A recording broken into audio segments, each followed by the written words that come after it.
Just don't provoke me, cause I don't need no cellmates. I'm in a two-seat, doing drops like a mailman. This ain't no hoopty ass, she riding, she's a hell yeah. No, I won't lose sleep about no pussy, I'm like farewell. Yeah. I'm outside. I know how it feel to see your homie switch sides. I know how to put that Rolls Royce shit in drive. I know how to load a clip and shoot, we gotta ride. You ain't gotta lie to me, baby, no.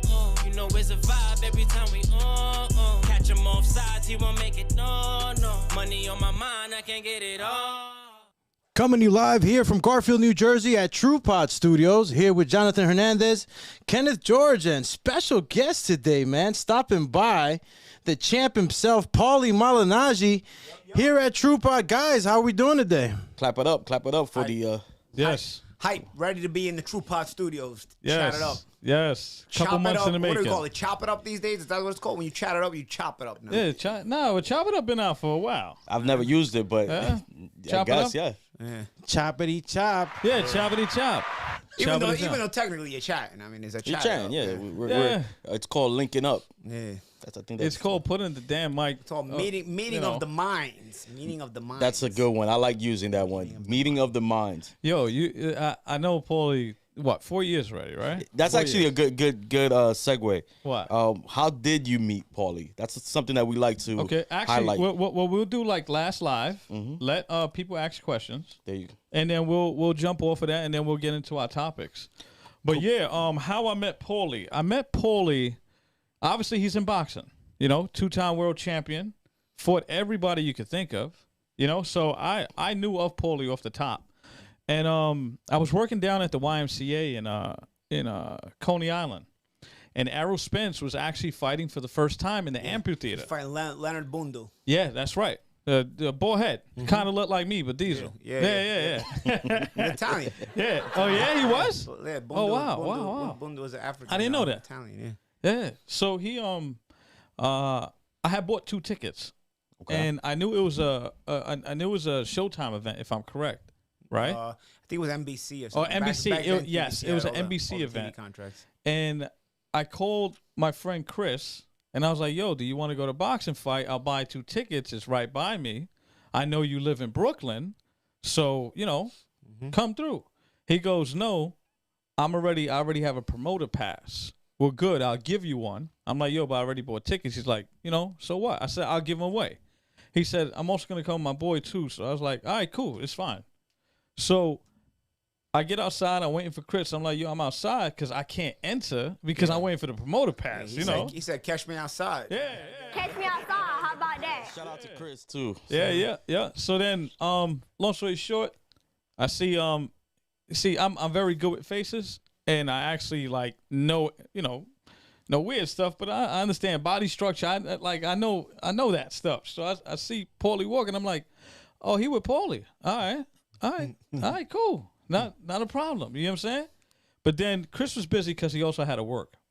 So he was working. So, you know, since it was me, him, and Chris, me and Paulie just was normal, bro. We had the meeting of the minds. Yeah, bro. It was just normal. Like he knew what I did because Chris, you know, told him about it. Okay. But it was nothing for us to get in business or nothing. It was straight up just, yo, you know, I heard you do your thing in the tax thing. Then we started speaking. But Paulie was more at the tail end of his career with boxing. Yeah.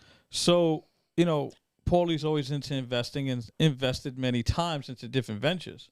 So it kind of caught his attention, but it still wasn't. I'm the kind of person, you know, I'm interested when I meet a person. I'm interested in what makes them tick, especially if they have successful entrepreneurial minds. You know, I like to compare the way I think to as a successful person in comparison to how other successful people think. You know, right. Whether they are ahead of me or below me on the totem pole, they're still.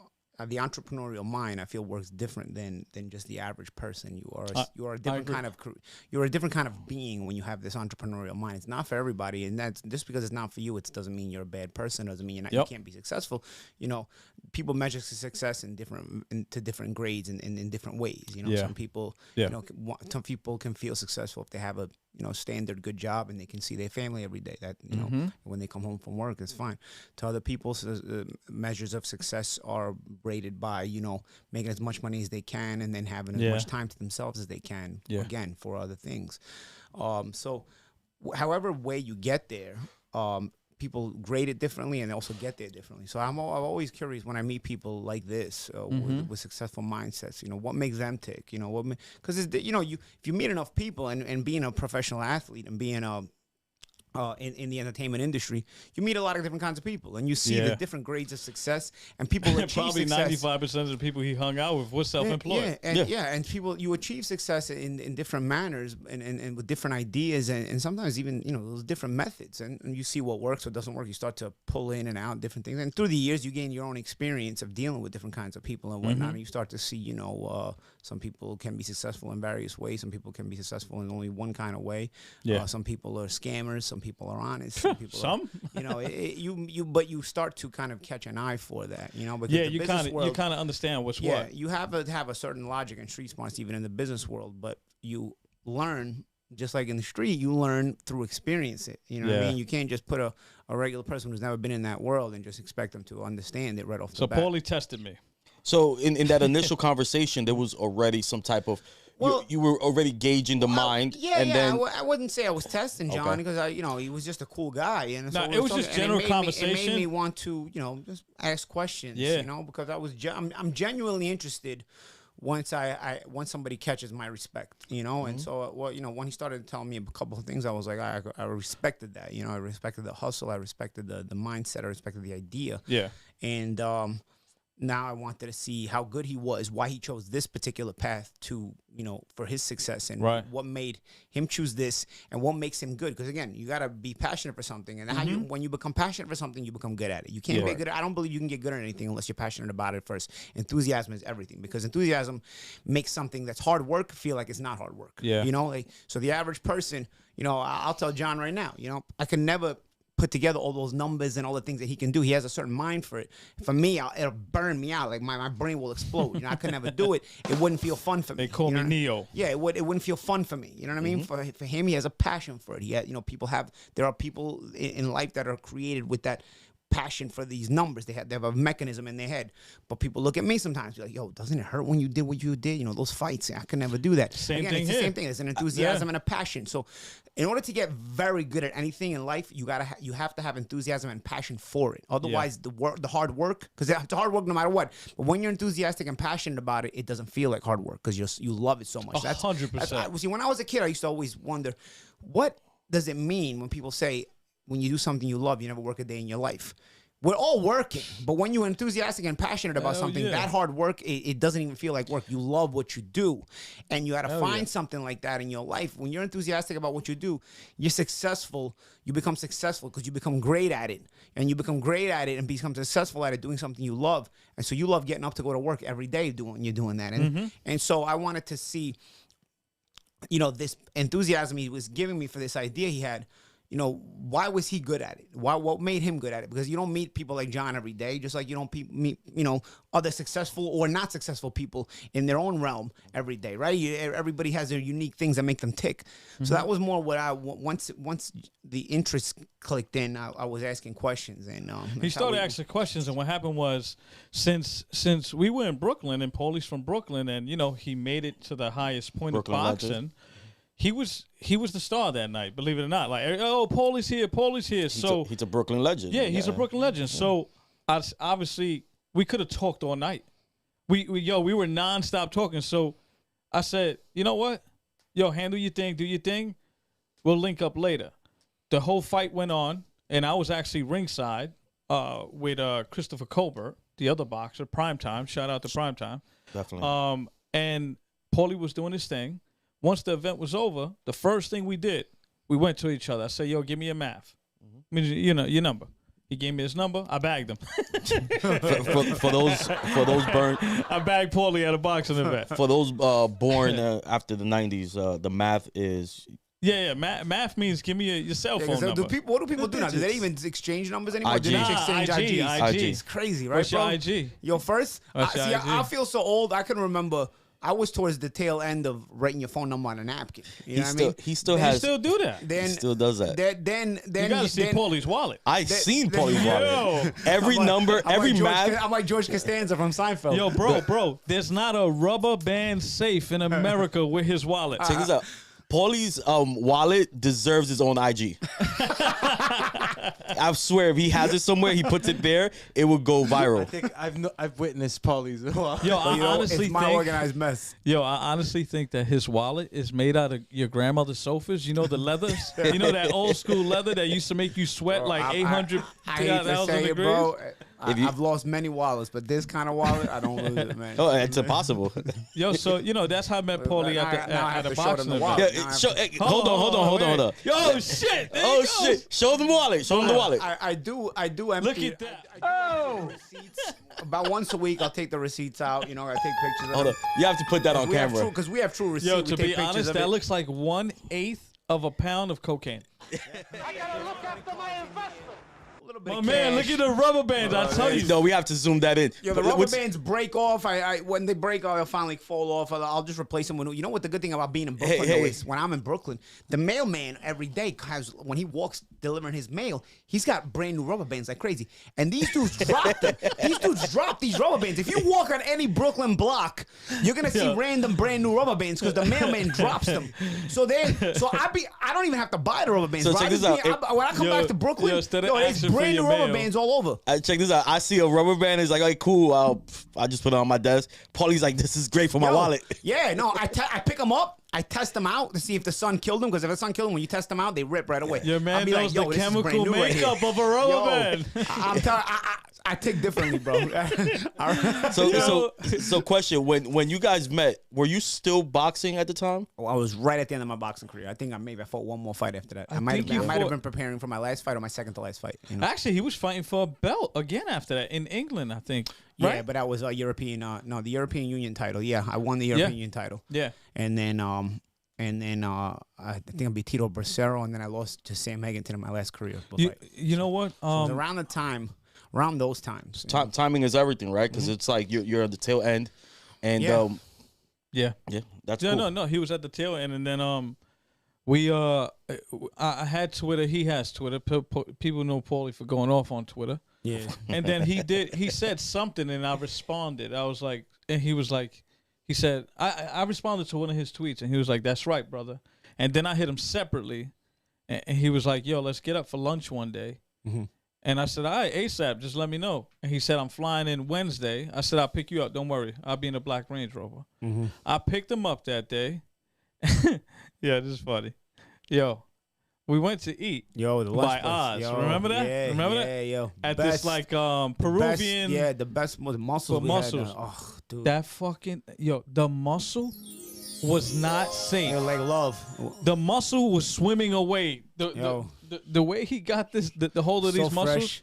I've never seen somebody eat 36 mussels in 36 seconds. Bro. That's how fast he ate it. Bro, And I'm then telling we got that might be and I've had some good pots of mussels, but that yeah, was it was one of good. the top I've yeah, ever had. it's still there. So really, it's actually right by Oz's crib right there. Remember that? Yep. Yeah, and then we ate, and after that we stood in heavy contact after that. Okay. And then I said, yo, I reached out to Chris. I said, yo, I want Paulie to promote for us. We'll pay him, but I also want to do something special with Paulie. Let's do a giveaway with the YMCA. And we put together thousands of dollars, and we was able to make Christmas a possibility for hundreds of YMCA kids in Newark. Yep, I remember that. And we did that. With Me, me, you, True Life came. True Life, and this guy. Shout out to True Life, and this guy from the Jets.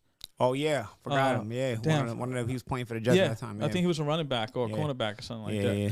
And Revis? it was just amazing. So that night we were done with the YMCA, and we had some time to kill. Mm-hmm.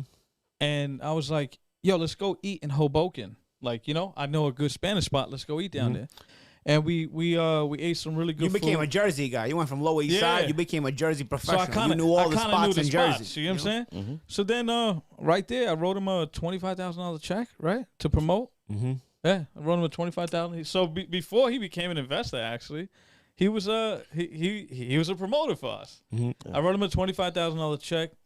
Probably the best money I ever spent because I looked at it like It also made Cool. me look more at the company more, because now I'm representing the company. I'm invested myself, my time in the company. I want to know more and more about this company. Right. And eventually, in the long term, that's what made me want to be part of it. You know what I mean? He asked very, very deep questions that day. After the fact. No. That day at the restaurant, and then within I would say a month. Because you got to after understand, by that point in my life, it's about more than just ideas. security. I invest in people. I learned to. It's not just about ideas. I've heard in my life. And we'll probably get into this later in the conversation as well, because I think it's got its own discussion. But in my life, I've been proposed all kinds of ideas. When people know you have some money, especially pro athletes, people like gravitate to them because you get paid in chunks, right? So I've heard great ideas, but from morons who couldn't execute it, and I've heard pretty average ideas from geniuses that made tons of money from them. You know what I mean? So through the years, I had some successful investments and unsuccessful investments, but I was learning how to navigate the platform, so to speak, how to navigate that side of things, because, when you're new money, nobody teaches you how to go about the money system, So by the time I met John, I had already kind of, in my mind, I knew how to nitpick what questions to ask, what to look for in character and not just in the ideas, things that make a person tick as well as what makes the idea work or not work, I knew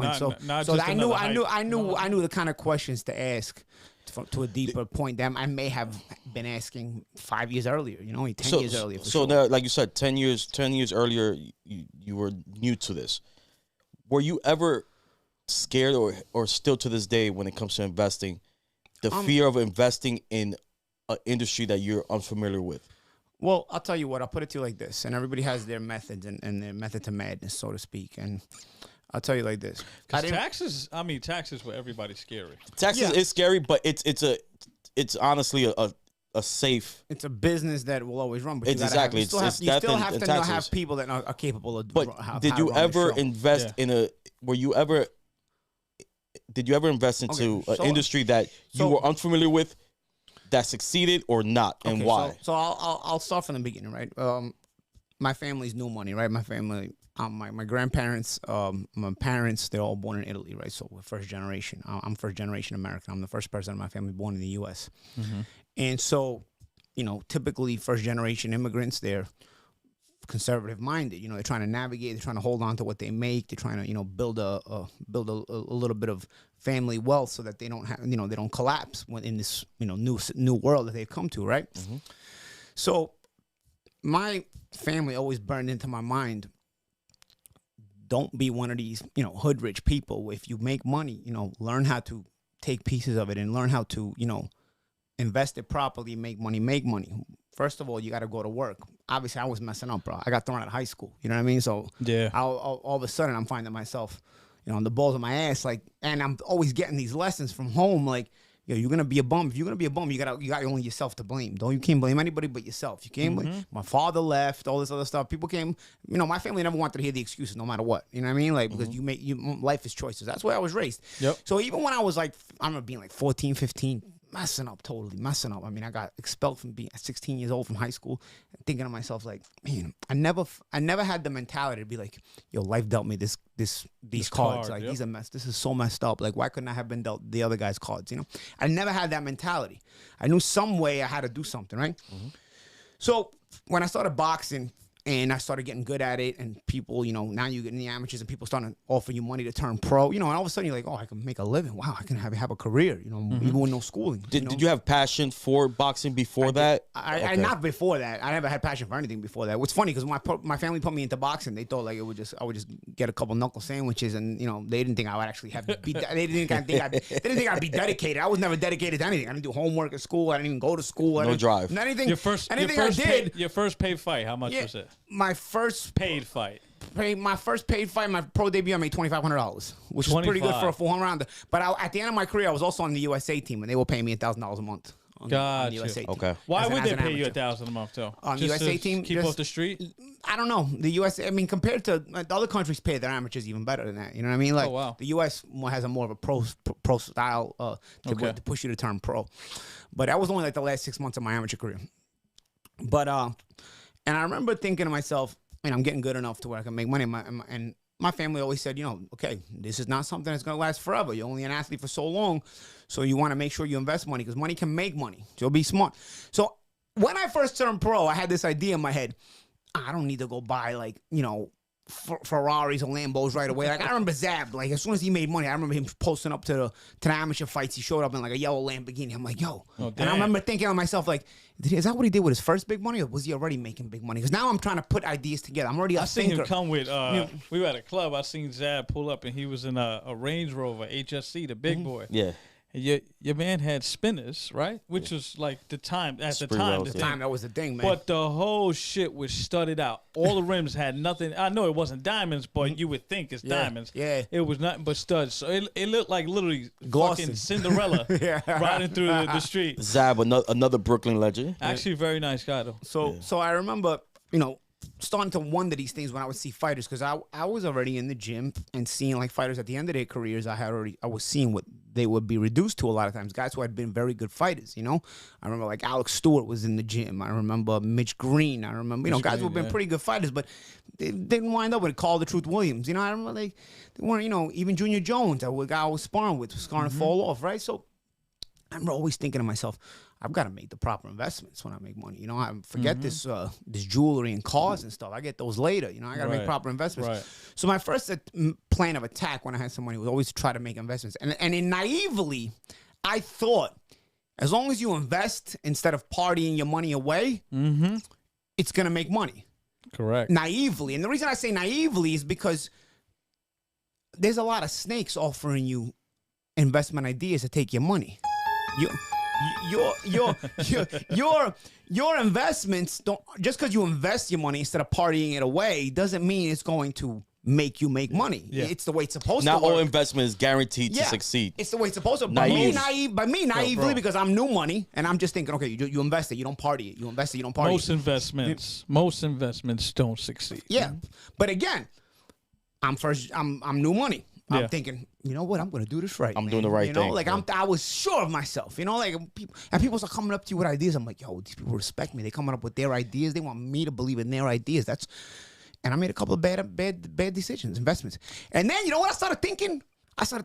Man, I should have bought that Lambo. yeah, I could have had hotel suite parties with that Money. with that money, with girls and all kinds of crazy stuff. Paulie made a decision one day. He said, "Fuck it, give me the red Ferrari. Yeah. Let me get that one." Put spinners on it. Put spinners on that he didn't Lambo. put spinners. He didn't put spinners. But I remember thinking That's bad. and realizing like, yo, this is more complicated than I thought. You know what I'm saying? This is not. Yo, check this out. Complicated. While you were saying that, I thought about how really, really complicated this is, right? Because I like to fine comb stuff until I go, wow, all right, that's the problem. Yo, bro, when you do an investment into someone or someone's idea, you're still investing into the 1% of the United States who make it. Yeah. So it could be 100 ideas, bro. Nah, then most But you still have to go with the number of 1%. 1%. Yep. You can have 1 billion investments. Yep. But realistically saying is that 1% of them are gonna make it. But at that age, once again, new money, not knowing. Yeah. He's You're learning on the job. He's learning on the job. Learning on the job. The only advantage I had was anytime I went through a bad patch, I could always go back and boxing pays you in chunks. What was your safest? You always get a reset. All You right, always so- get a reset. And I was getting better and better as a fighter, so I was making more and more money. So There you go. Luckily, I could offset any bad decisions I had made. Question. At the time. But I knew that time would run out. You were getting better you were getting better as a boxer, Yeah. which is obviously, and we know you're champ. When did you start getting better at investing? When did you start seeing from your first investment Well, I just started to like, realize like the kind of questions you have to ask, the kind of, and you also, you know what it is, man? Sometimes you just got to be able to say no and even come off as the bad guy. You know, one of my ex-trainers, Buddy McGirt, who probably as a trainer didn't click with my boxing style, but he said something very interesting with me when it came to investing, because he was telling me stories about a lot of people, how he lost his money investing and giving it to people. And he said, sometimes you just got to tell people that are close to you no, even if you say yeah, you want to say yeah. And I said, explain. And he said, well, he goes, I had this guy, a friend of mine, close friend of mine, he wanted money. He needed money for something. I think it was like a tractor or something crazy stupid. You know what I mean? And basically I said no, and he got mad at me. And he said, well, you know what? He goes, I'll tell you like this. He goes, I'd rather lose you as a friend for not giving you the money than lose you as a friend for not paying me back. You know? And so, you know, and what ends up happening is people think you just got it. You just got it. You're a pro athlete. They see that you're on TV. You just got it. You know what? I don't have to pay him back. I could do everything else. When eventually I pay him back, and they never actually pay you back. You know, and you start doing that, or you start getting. I mean, bro, I've had investment propositions brought over to me, like, you know, crazy, ridiculous. Or some of them were good, but they weren't run right. So something that you said, and something Patrick, my boss at Fight Star, says the same thing. Idea, strategy, execution. Yeah. And you have to really, anytime somebody presents you with an investment idea or a business proposition, you have to always go through those steps. Okay, this is the idea. What's the strategy? Do I believe in the strategy that they're proposing to me for this idea? First of all, you got to believe in the idea. Yeah. Secondly, you believe this strategy is good for this idea? Can it be executed? And then, do you believe? If you believe the first two steps, do you believe they can execute the idea for you, or do you believe working together with this person, this strategy for this idea can be executed? Those are the three things that are very, very crucial, and most people can't get out of the idea phase. A lot of great ideas, but nobody has strategy, and even less people have the execution ability, to execute those strategies. Strategy takes a unique set of skills that put pieces together. Yeah, the thinking process. But then putting that into action, you lose even more people. So you start out here with the ideas. Strategy, you have less people. When it comes to execution, you have even less people. You got yourself. ICE, but with an S instead of a C. The ICE method. You know what I mean? So you start to kind of go through the phase. You start to understand as you get experience what kind of questions to ask, what kind of you know, about both the ideas and the people. And I started to realize as I got older, people are the most important part of the product here. Yep. A person, if they know how to succeed, they can typically make anything succeed that they work with. Because a successful person won't put themselves in a situation to fail. So if there's an idea that they don't think they can run with, they just won't put themselves in that situation to even go with it. You know what I mean? So if a person whose track record is to succeed, and you can trust them, and you know that they don't have a track record of swindling people when they've succeeded, because that's important too, and that's where your street smarts has to come in. A person's track record is to succeed, and you don't find them to be a swindler. Or you ask around, you know, your connections, and you see that they are not a swindler. If their track record is to succeed, then I've noticed that for the most part, the ideas they come with, they'll succeed with, because they themselves will filter out any ideas they can't succeed with. They themselves won't put themselves in a position to fail. Yeah. While the people that the track record is not so great, even if they have a great idea, that may sound unbelievable, execution is not there. The execution ability, why are they not in a position thus far in their life to have had the success that they had? And that goes to show you, because I remember you were telling me you wanted to talk about my worst investment and my best investment, right? Yeah. You want to get into that. Well, before we get into what was your, off the top, what was your safest investment? My safest investment. I feel like I know, because I know you, but what is it? From what you think? Safest investments are houses. There you go. Yeah, it was real estate. Me knowing Paulie and me handling a lot of Paulie's stuff, his most part of stability was all the property that he bought. Because worst comes to worst, it's there. You can touch it. You can get rid of it if you need. You can dump it if you need to dump it, right? And it automatically gets you money. Yeah. And typically, real estate goes up in value. Yeah. Did you have any bad real estate? Because everyone talks about the greatness of real estate, and yes, I say it's one of the most safe. I'll tell you what, sometimes there's a bad real estate investment I've made, one or two, but you still don't lose a lot. Even in a bad real estate investment, for the most part, you'll break even, so you'll get your down payment back. I've always in my investments, my real estate investments, my down payments are typically pretty big. So I'm getting, even if I'm paying back the bank when I sell it, I'm getting back most of my down payment, or at least all of my down payment. If it was a bad investment, if it was a good investment, I've also made a profit. Consider that you lost it. No, the reason why. You got your down payment back, but what you did, you learned so much. Yes, and the loss wasn't a killer. You know what I mean? Like some other investments can be. Yeah.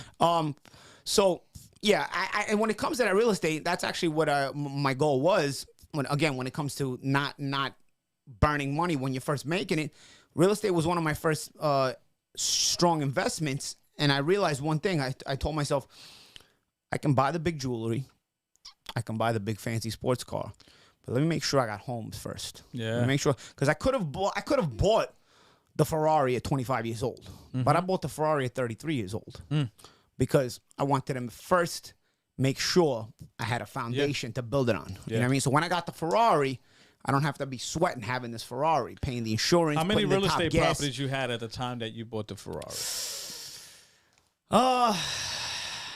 I'd say at the time I had already a handful, about 3 properties. All right, cool. Listen. Now, At once or Hold on or- one second. at once. Hey, In different states. In One different second, states. guys. One second. Actually, and one in Italy too. So I had 4. Hey, camera.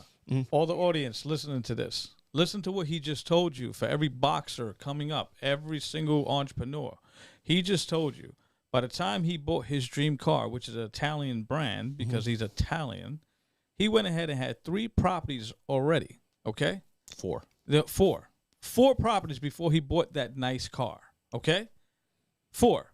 Actually, I had 3 at the time that I bought mine. Now I didn't have them. Please listen to I didn't that. own them outright. I was paying mortgages, course. but nonetheless, they were my property. I was paying the mortgages. You were building equity. Yeah, You were making building money. equity, and Correct. you can dump them if you need to. Some of them were rented. You know what I'm saying? Like, so I remember thinking to myself, that you want to build the foundation on it, because just in case things don't go right, selling a Ferrari ain't the same as selling a house, bro. You know what I mean? You say things don't go right, bro. You can sell the house. Cars You- are you cash out. depreciation. You're good. You know what I mean? You sell one property, you can You can live. give yourself a buffer. A buffer. You You know, can until you get hit yourself that- back hit together. that button. Or you can do something what John told me. I learned, you can borrow against the house, and keep the house. Yeah. And still pay the mortgage and keep the house. You know That's what I mean? as you get older, it's called reverse mortgages. Yeah, which you end up dumping the house. Yeah, but- I don't prefer that, but yeah, Yeah. there's also options to give yourself paid every week, a month that way. If at 60 and you don't have anything that you want to Here's give it a to your buffer. kids, And very, very simple. but you can sell and live, buy time, buy time forward. It may Buy that time forward. It may beat the 2030 agenda plan. That's a a whole other conversation, which is nobody No, look own it, look it, property look by it, look 2030. it, look So it. Very- if that's the case, Very simple too. If shit gets rough and you have a property with a decent amount of equity, don't go ahead and walk around with the machismo. No, I got a house. I don't want to touch that money. All right, you're gonna be homeless. Okay, do yourself a favor, refinance, pull whatever you can. If you have a rent in there, they're paying your bill anyway. Okay, you have a couple $100,000 if you have it in equity. You need to use that to figure out your plan to make more money until you're stable again. and also the refinancing situations with houses, it doesn't just come into if you run into a bad situation. Your house goes in value. I just did this with a property I have in Brooklyn with my best friend. We took money out of it, and then we Invested. reinvested it into the house, and you now it's spanking new now. You know Matter what I of mean? fact, we did that with one of Paulie's properties in Long Beach. He has a beautiful home in Long Beach, and New York, not Cali. yeah. No, Cali. All right, you thieves, Cali. No, so check it out. And we refinanced, and he still had a lower payment after refinancing. Yeah. Because at the time that he bought, it was like 10 years ago, about 9 maybe. And I think he had like a 5 at the time. And I'm like, yo, bro, you need to get out of that. There's 3s right now, and even 285s. He's like, yo, Baca, can you help me? I was like, yeah, let's do it. And this is something I learned from John. And look, you know what I mean? we- This is what we I were mean. You able to gotta pull learn out- meeting the right people, networking the right people. Yeah, and also just basic education with that part that he doesn't deal with. I dealt with it. We deal with it a lot. And every that's month. it. That's it. So we actually were able to pull out money and have a lower monthly payment. So it was basically free money. And you reminded me of something right there in that for 1 second there. You reminded me of something. A lot of people, especially new money, especially athletes, they start to make money. They start to become snobby right away. Don't get me wrong, old money can get snobby too, but new money all of a sudden feels like they can, Untouchable. different than where they came back from. Besides the fact that that's not really cool to be like that, besides that, you also make yourself unapproachable to be networked with by the bigger fish. Now, don't get me wrong. There's a fine line you play here, because the other side of it is you also make yourself hard to approach by the snakes as well. But you have to be in the fish tank swimming in order to be able to eat among the big fish, and to become a big fish yourself.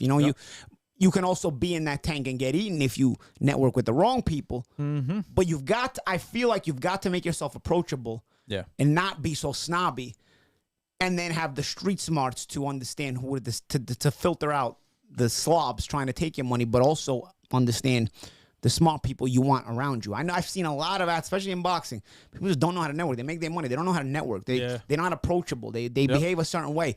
Bro, I didn't make the most money in boxing. I made pretty good money, but I've always been approachable, no matter what. You know what I mean? Like, and I will be able to have the intelligent conversation with you. I'll be able to ask the intelligent questions to you and gain your respect by those questions. And by the flip side, based on your answers, I'll be able to gauge your intelligence and be able to either respect you or deny you. I've always said to Paulie, right?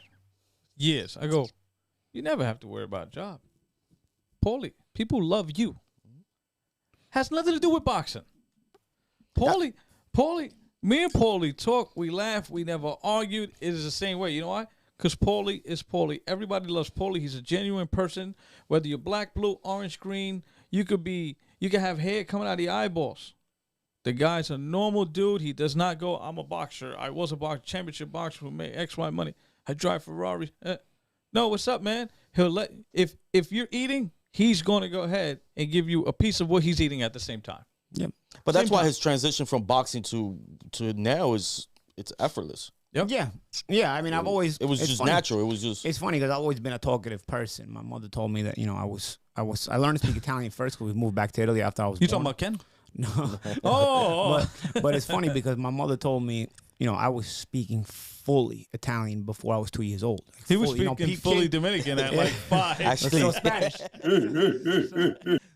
So Papa, I've always been like very talkative. Like I'm talking about, like I could have a full conversation with you in Italian, but before I was 2 years old. That's Like, Ken. kids That's at 2 years old, fucking they Ken. can say a few words. They can break up their. I can have a full-on conversation with you. Ken can't help it. Speak you know what I just Italian, realized? in You know what I Italian. just realized? That John is in the presence of two world-class athletes. How does that feel, John?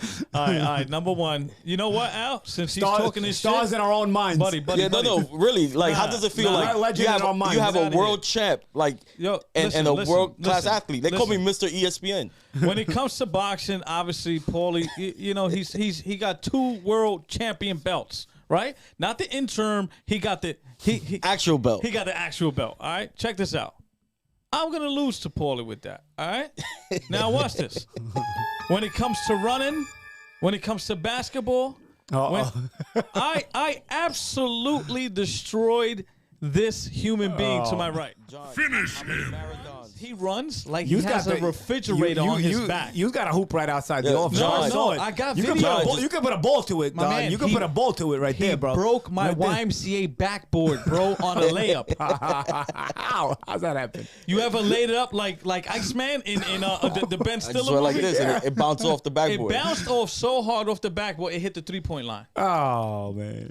How many marathons? And then we were in Miami. How many and he's marathons? Like, I can beat you. I run marathons. My legs are made out of muscle. And I'm like, what do you? I was like, yo, bro, I don't even play sports anymore, and I'll smoke you, bro. He goes, no, we could do it. All right, cool. Smoked him. No. Hey, hold you on. know, it's Hold been a on, John. while. Hold on, John. Get out of here. There's 2 races. And you didn't beat me the second one. The first race I won. What race? There's no footage. Oh. So before man. Oh, My this man, is like my sparring with there's McGregor. The Oh, footage no, is there's no hidden. footage. The footage is hidden. I promise you. I You promise heard the McGregor moment? We Uh-oh. heard this before. Paulie sparred McGregor. No okay? footage. No footage. But did it happen? Of course. There you go. He showed you 5 You seconds. know what? He has no balls. So So when Hold on. you guys is just Yo, the starting yo, line, and then the yo, footage dies. yo, there's time no out, time out, footage, time but out. I won. Nah. Hold on. I'm going to use this moment to say there is a second person that knew what went on every night in the McGregor, in the McGregor sparring. Okay. Who is this person? Well, it's me. Watch this. You were there? Listen, shut the fuck up. Listen, yo, I was in Disney World, in Universal Studios, and we were planning the whole Conor McGregor thing. Yeah. all the outfits, everything, Yeah, what we're to gonna promote do the brand, to promote the brand, because it's a moment. You got to seize the opportunity. I had just invested with the company. Yeah. It was about maybe 6 months in. He goes, "Yo, I'm about to, start working with Conor for his fight with Mayweather. Bang, send me some stuff." So I sent him the stuff. Right? Check this out. Every night we spoke on the progress. Yo, how was it? He goes, "I fucked him up. He can't fight for shit." So hold on. So Right? just to add some context to the listeners and to the watchers on YouTube. But watch this. Did I ever sound concussed, by the way? No, So because we have a lot of listeners that are more in the finance. So you at some point when McGregor was going to fight Mayweather, you were part of his training camp. Yeah. I was retired from boxing, but they needed a boxer in camp. So I was like, For them, it was a plan. I hadn't been training, but I was like, and me and my sparring partner days when I would have sparring partners come to camp as my championship fights, I would usually have a handful of sparring partners around. So, you do 2-3 rounds with this guy, 2-3 rounds with this guy. You mix intermatch them so they always come in fresh and they testing you to your limits. Yeah. Okay. So even though I wasn't in shape, I'm like, he's going to probably use me 2-3 rounds a day. So you actually were there and you whooped him. I mean, I got the better of the sparring despite being out of shape, despite him making me do 12 rounds, which I know I've never made any sparring partner spar 12 rounds. Yo, I was just about to say that right now. Did he throw punches? Because I didn't see him throw anything. Listen, Paulie goes, "You know what? I really didn't put no hard hits on him. I just jabbed him. I boxed the hell out of him. Okay. And then I got a little tired in the 11th. I remember him telling me that. I got like 11 for 12 rounds. I got tired, and he caught me with one good shot.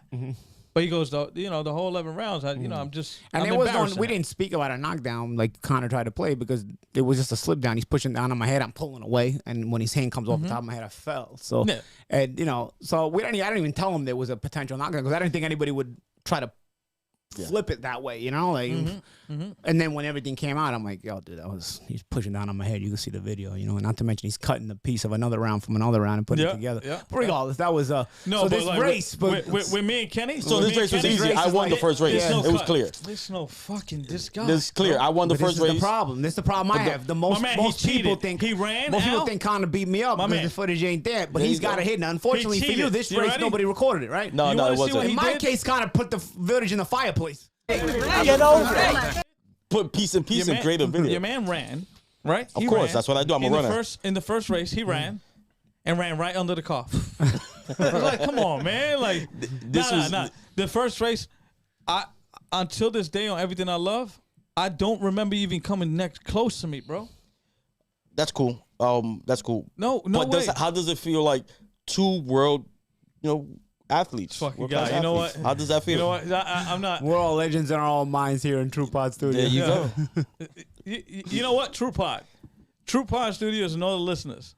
I'm gonna post a video of how bad he got smoked. Okay. Allegedly. And you're gonna see the 400-pound refrigerator on his back while running.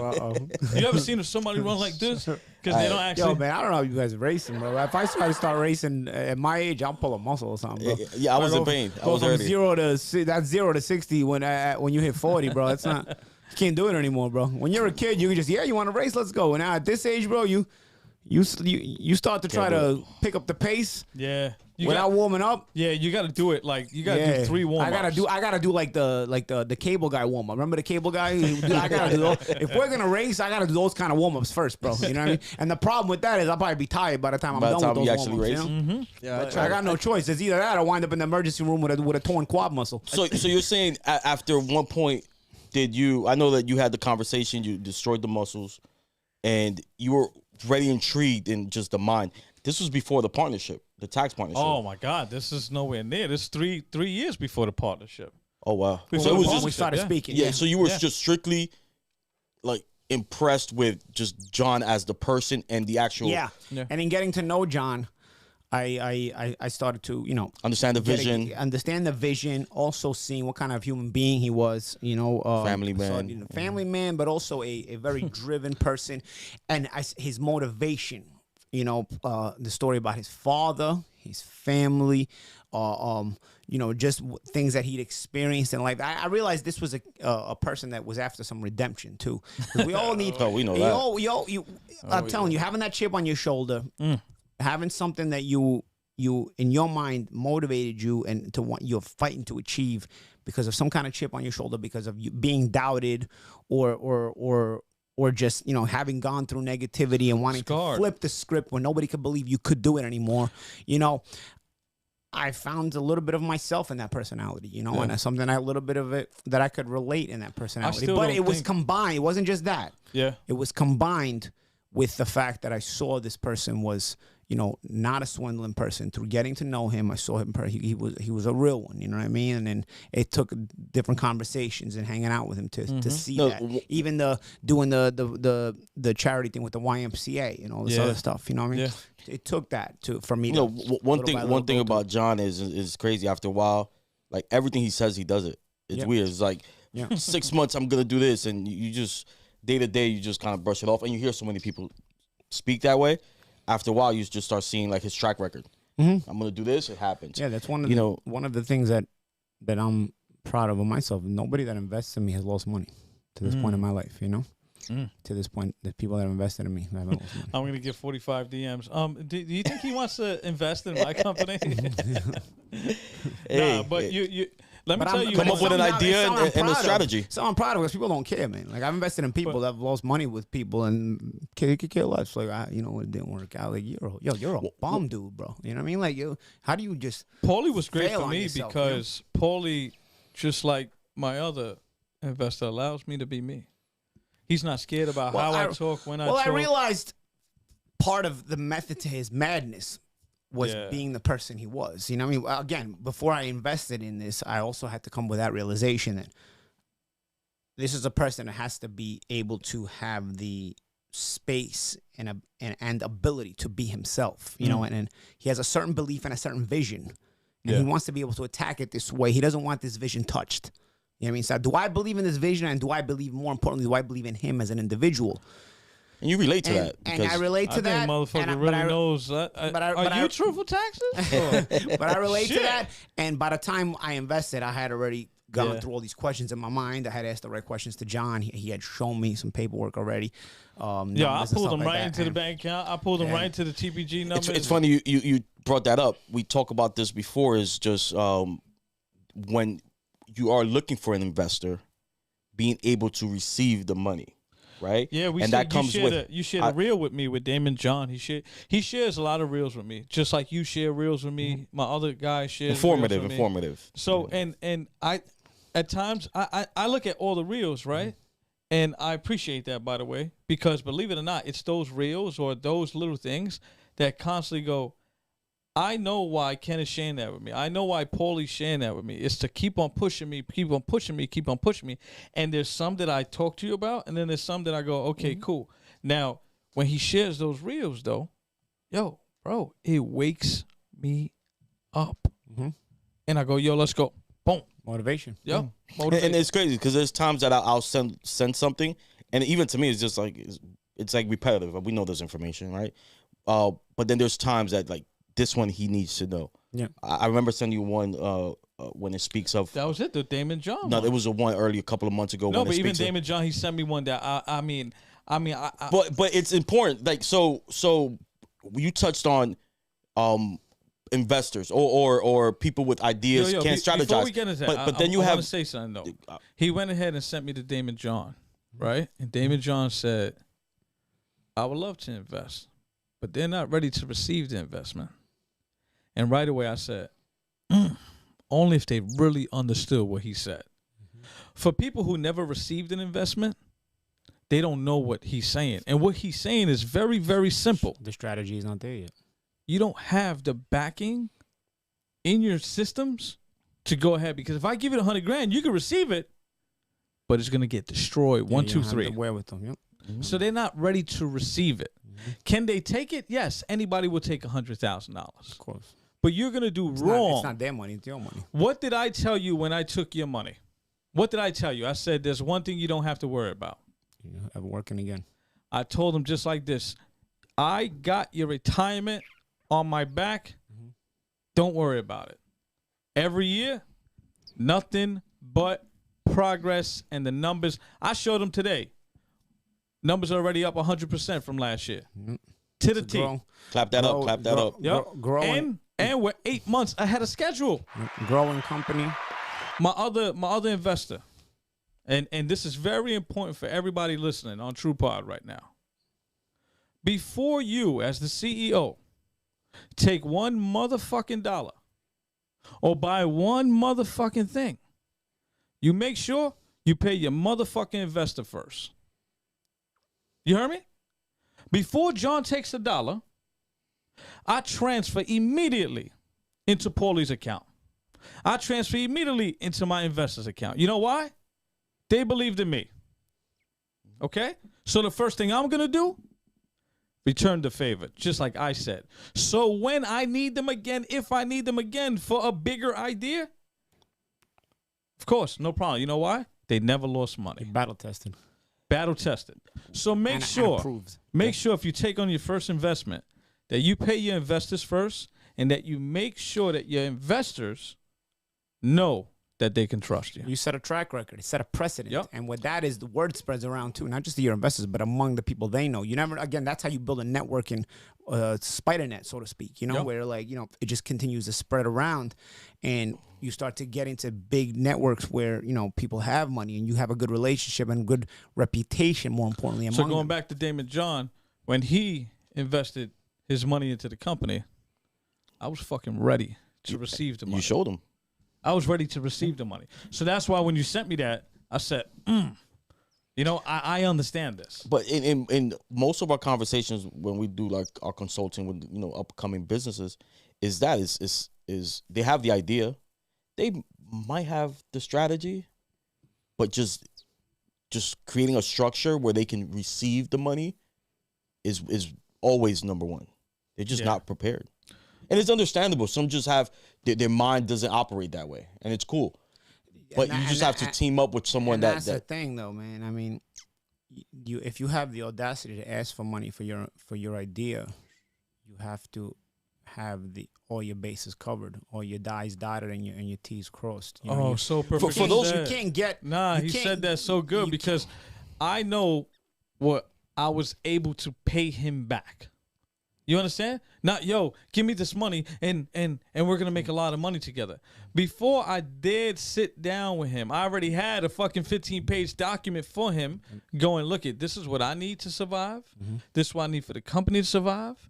And this is what I can pay you until we start making more money. It broke down basically, essentially, is John couldn't survive just on the Truthful Taxes. He couldn't dedicate enough time to it. But with the time he was dedicating to it, he was already having some success. Yeah. Now, if I was able to inject capital into the company, I can leave. He would be able to dedicate, instead of Y amount of time, X amount of time, and that would speed up the process of success, the rate of growth. You actually see it in 3-4 years. You did what after that point, and this is after I've seen him as a person. I've asked the right questions. I've gotten to know John. Yeah, I've seen him make some tick. And by that point, I said, "This guy's right." This guy is given the opportunity to dedicate the right amount of time to this company, this thing is gonna grow. And I said, "Yo, my man, let's do business." Yo, and it's grown. It's proven. He was so serious that after he's destroyed the second set of muscles in that restaurant, because that was our second meeting at the restaurant. Yeah. That was a longer one, you know, because I was gonna make a decision that day. Yo, the next day is a funny story. He came into my house, right? I was living in Fort Lee at the time. He's at my dinner table and we're signing the contract. And my daughter, who watches boxing with me all the time, she walks in and she knows Paulie from being a commentator. She goes, she looks at me and she goes, Dad, that's Paulie Malignaggi. I was like, yeah. She was like, oh, wow. And then she walks up the steps and then she puts her head, right? And she goes, I was like, yeah, you're good, you know? But yeah, he the next day, he acted upon it right away. And you see it, like you said, you invested in him. You understood that if he had X time, as opposed to Y time, exactly, you would see. And it's proven. And then once Paulie left, my daughter goes, what is he doing in the house? And I'm like, we're doing some work together. And I was like, and that's it. And that's actually how me and Paulie, from beginning to end, we struck a deal. Like, he got to know me. He asked the right questions. He seen that it was a safe investment. And then we struck a deal. And to be honest, I mean, and that was right around the time of my retirement from boxing. So yeah, I needed to know inside my head if I was believing in this investment enough to part with this sizable amount of money. Yeah. Being that big paydays were no longer on the horizon. That was it. Now I would be commentating.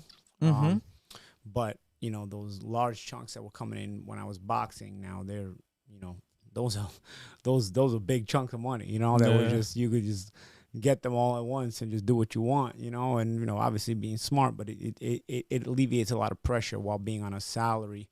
With Showtime was a good job, but at the same time, it's not the same kind of money anymore. So although having that Showtime job allowed me to, I've always said I thought the Showtime gig was amazing for you because, it gave me a safety net to be able to make that last investment. See, because usually boxing had been you my said safety net, right? Fighting had been my safety net. Now I wasn't going to have that. So if anything didn't go good, I always had that safety net. I had already made a couple other investments, and some had been well, and some had gone well, and some hadn't. I had the real estate, obviously, but you don't want to part with your real estate unless you have to. You know what I mean? Like that's those are things that you want to keep unless you said have no safety choice. net though. But for me, I thought it was great for your brand. No, not brand. It's mental. The reason being, how many boxers, how many celebrities don't know what to do after the sport ends? Yeah, of course. He got immediately a telecasting job that flies him all around the world. He makes money in boxing, what he grew up doing. Everybody loves him. That's great. That comes back to what you said earlier, being approachable. That's why his transition was effortless. 100%. Organically. It 100%. It looked like that's what you did. Yeah. Like you were never a boxer, you were a commentator. You have to be in the lake in order to be able to network. And unfortunately, in the lake, you also have the crocodiles and the sharks, but you also have, street smart. The exotic fish that you want to be around. The exotic fish. I never heard that one before. The expensive big networkers, So, you can just stay out of the lake completely. But I guess I'm like a beta fish, right? Yeah, a beta fish. That's what I'm saying. Yeah. I'm a beta fish. I'm not exotic, but I'm a beta fish. The expensive cut. The expensive I'm a cut when it fancy comes goldfish. to sushi. You know what I'm saying? He do look like a fancy goldfish. I'm a fancy goldfish. But, yeah, man. I mean, you have to be there to be able to, network. Essentially, you have to be able to network. If you stay out of that lake completely, I got to make it to that exotic fish. You're not going to be able to get to that. This is actually something. Being able to network is one of the life skills that's necessary, and also an ability to network will also give you the ability to, decipher the snakes from the honest people. Yeah. How important is it for entrepreneurs, Paulie, to actually put emphasis on networking? Sometimes it's everything because especially being new. When you're old money, listen, the networking is kind of inbred already. It's ingrained already. It comes from family, it comes from your friends, it comes from connection. When you have your old money, when you're new money, you have to make all those connections. You have to make all those connections yourself, because you're entering into new worlds where you, your family, your friends don't come from those worlds. I always believe in never forgetting where you come from. I still keep a home in my neighborhood where I'm raised in Bensonhurst, Brooklyn. I don't live there, but I still keep a place there. Nonetheless, you also just because you grow out of it and understand how to network with into bigger rooms and into more successful places. I'm not saying forget where you come from. Sometimes you need to forget where you come from in some ways, shape, or form. I don't want to mispronounce this or missay this or misstate this in terms of for your own safety or whatnot. And what I'm telling you, and I'm gonna kind of go off base a little bit here. A lot of times people say, "Oh, that person, they changed when they made money. They changed when they made money." To a degree, you're always going to have to change a little bit. But there's a difference between being a nose up in the air kind of person and being protective of what you've achieved. Because one thing I noticed in trying to be grounded when I had my success is that a lot of the people you may have grown up around, and a lot of them are still around me, many of them are not. A lot of the people you may grow up around, they change towards you.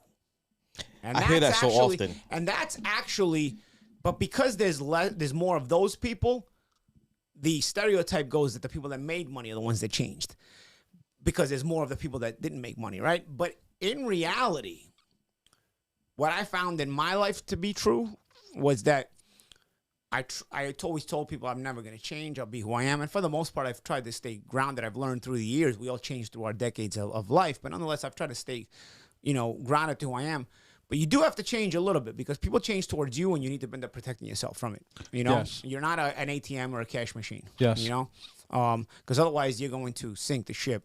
And then you can't help anybody at all, and you can't succeed yourself. You can't get ahead yourself, whatever your goals might be. It's like the airplane method. I know he's scared of flying, but it's make sure you're make sure your oxygen mask is on first before helping somebody else's oxygen mask. Yeah, because if you pass out trying to help somebody else's oxygen mask, they don't get it on and you don't get yours on anymore. Yeah. And you're both going down. So exactly. Before I do anything like major I wouldn't say major, but before I count, this is crazy. Every 2 days, I redo my net worth, my actual liquidity, and what is actually, in a portfolio. Every 2 days. Because once you start making it to a certain level, it's not about spending $10 or $20 anymore. It could be a $40,000, $50,000 swing.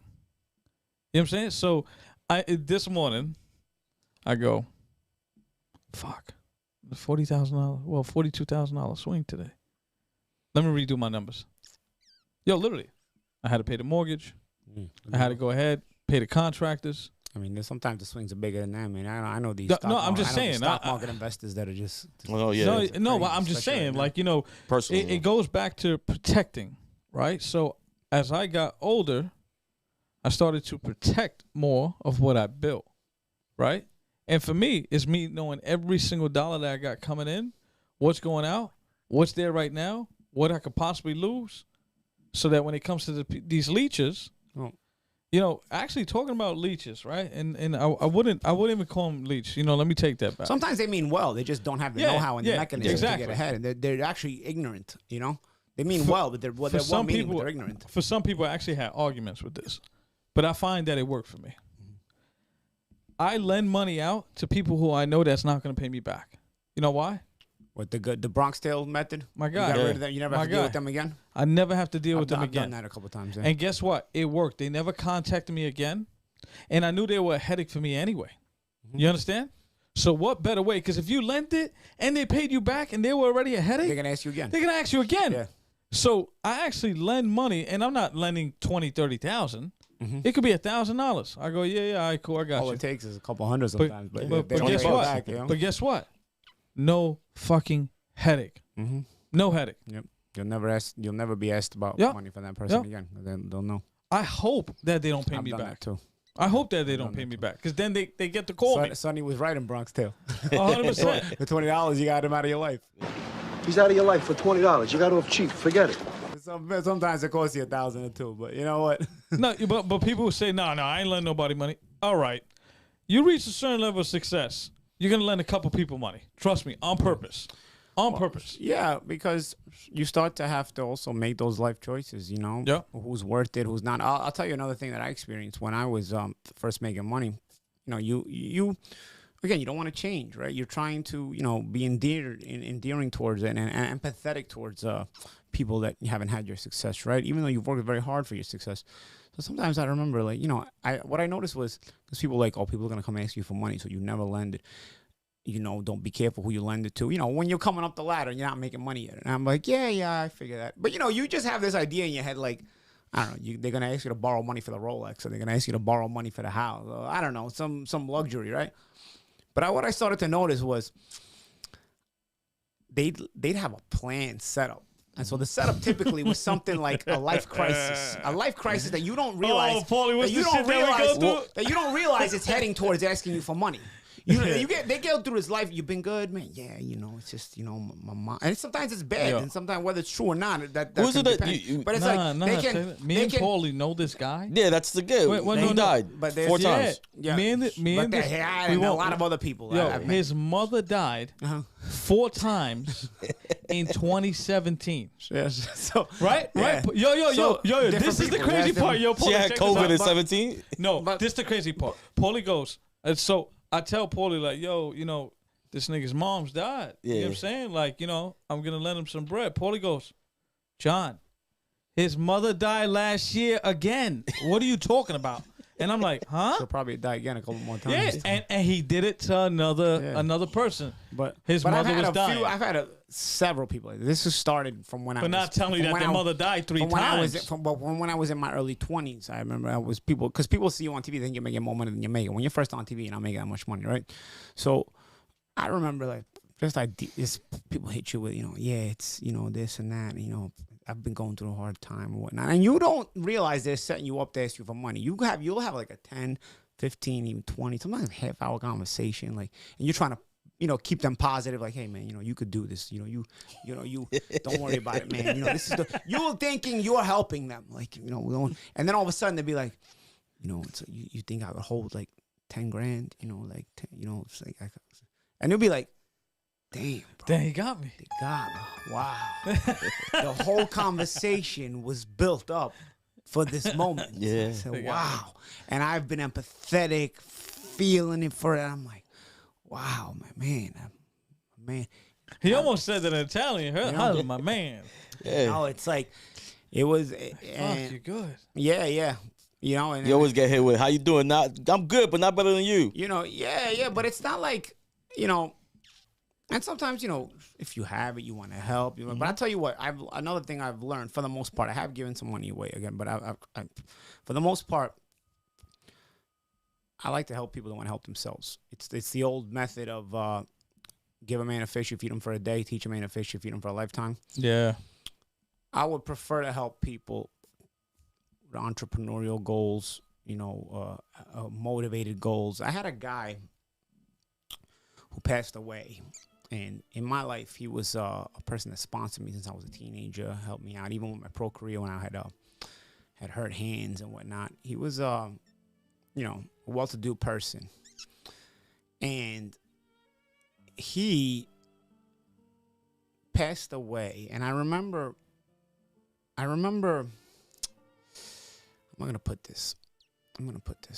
He was a street person, all right? And people, when he was helping me out when I was a teenager, he was like, people were like, yo, be careful, because, these people, they come back for your money, and all this other stuff. And I'm like, I don't know, man. I get a good, obviously I was a naive teenager, but I'm like, he's helping me out. He's always got good advice. He sponsored me for certain tournaments. Then when I turned pro, I was hurting my hands.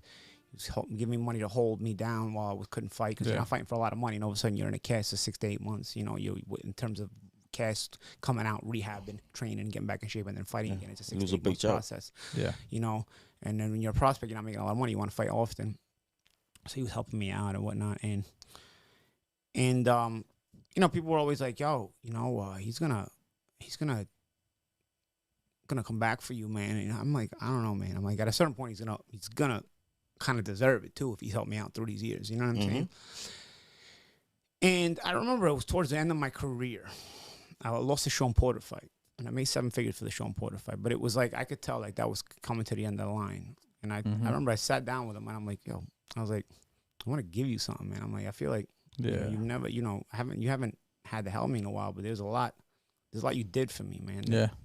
That I'm new money, man. I wouldn't have been able to continue this or whatnot. And he was like, Paul, he goes, you did everything yourself. He goes, I'm not a taker unless I have a direct impact on something. I was like, well, you kind of did, because the resume I built in the amateurs, some of those tournaments, I wouldn't have been able to go to them. Yeah. In terms of, if I wouldn't have been able to go to them in terms of winning them and putting them on my amateur resume, which then made people interested in me and signing me, right? So he's like, listen, man. He goes, I didn't have to ask anybody for a favor to sign you.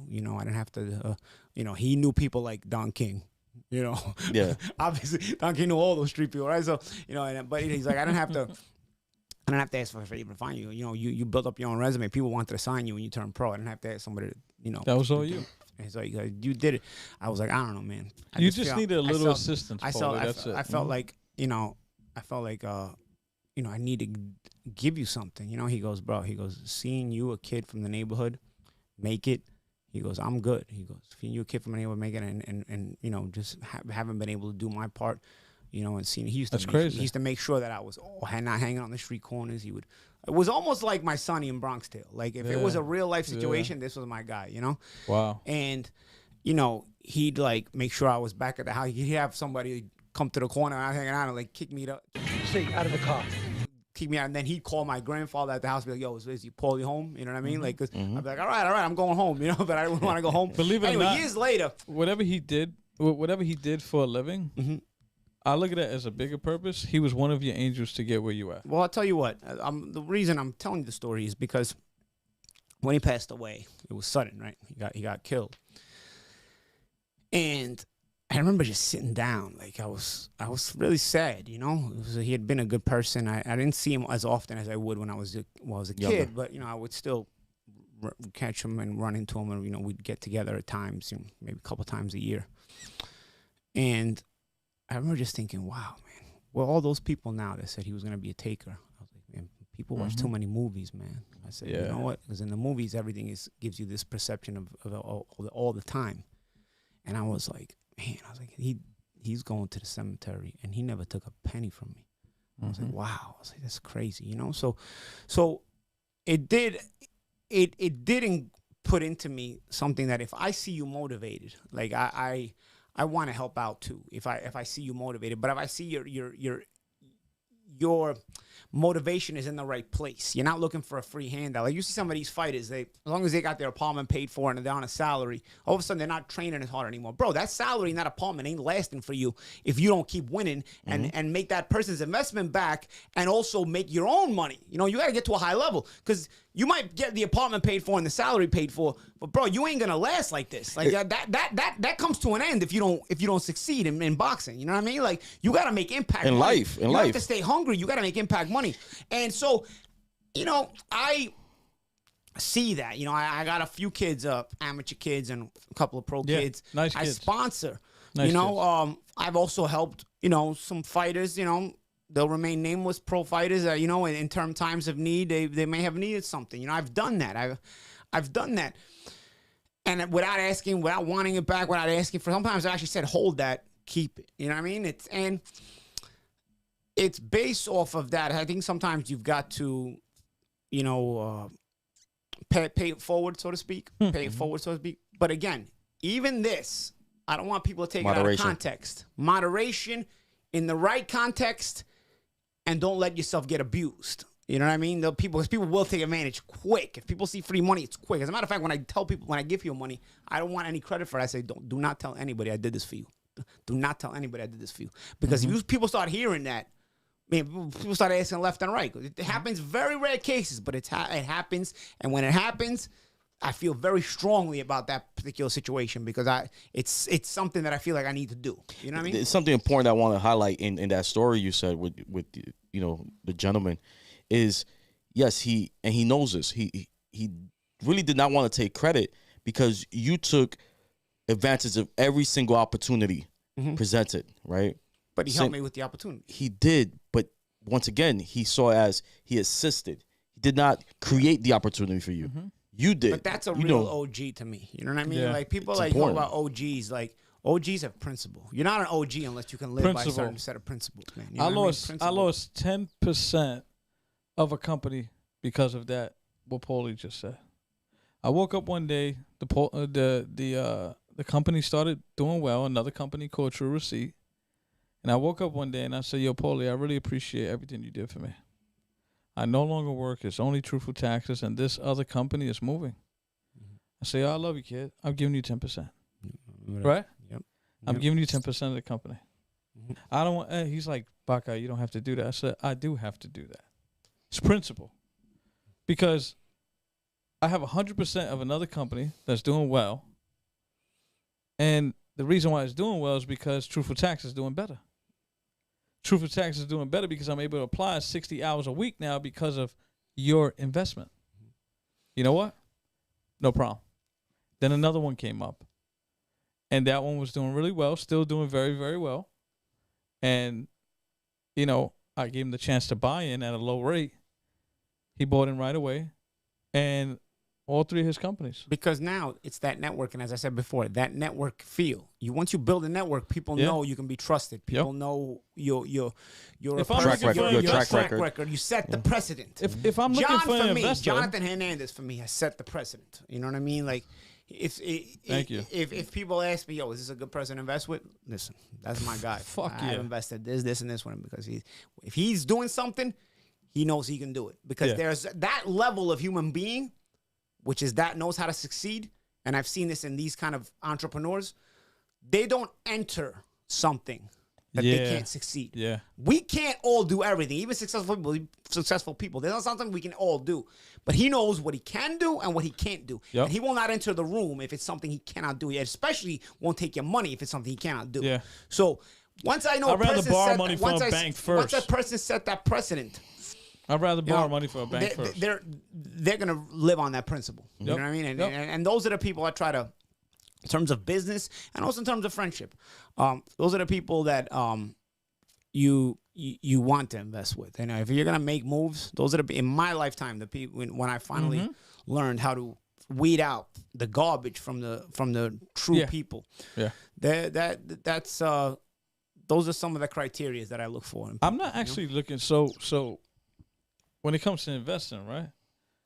I'm not looking for investors. I'm looking for a new idea for my investors to get involved with.